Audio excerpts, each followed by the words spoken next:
দ্বিতীয় হিজরির 17ই রমাদানুল মুবারক জুমার দিন ইসলামের ইতিহাসে প্রথম এক যুদ্ধ সংঘটিত হয়। সেই যুদ্ধে মুসলিম জাতি এক গৌরবান্বিত বিজয় লাভ করেন, যা বদর যুদ্ধে নামে পরিচিত।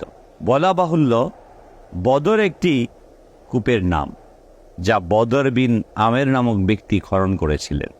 তার নাম অনুসারেই এই এলাকার নাম বদর রাখা হয়েছিল।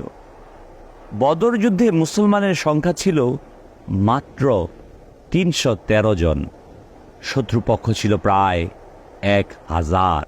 বদর যুদ্ধে 14 জন সাহাবায়ে কেরাম আলাইহিমুর রিদওয়ান শাহাদাতের অমীয় সুধা পান করেন, যাদের মধ্যে 6 জন মুহাজির এবং 8 জন আনসার।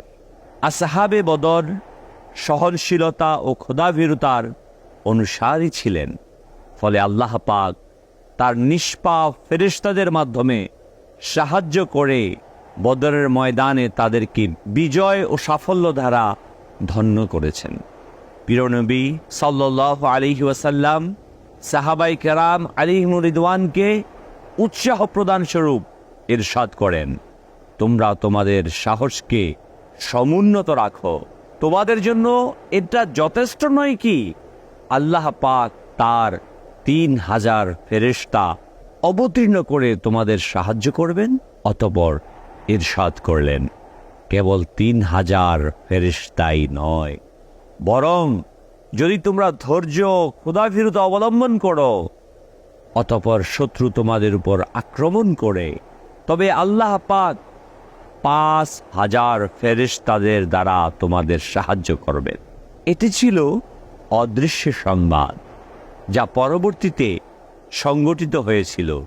আর সাহাবায়ে কেরাম আলাইহিমুর রিদওয়ান ধৈর্য ও তাকওয়ার বদৌলতে আল্লাহ পাক 5000 ফেরেশতা অবতীর্ণ করেন, যারা বদরের ময়দানে মুসলমানদের সাহায্য করেছেন।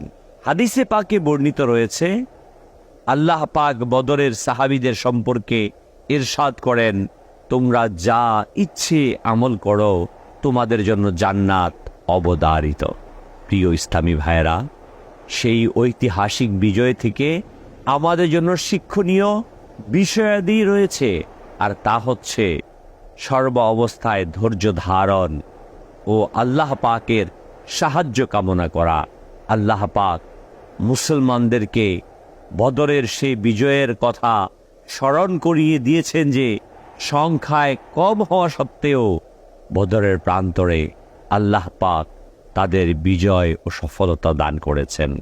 আল্লাহ পাকের রহমত বদর সাহাবীদের প্রতি বর্ষিত হোক এবং তাদের ওসিলায় আমাদের ক্ষমা হোক। আমিন।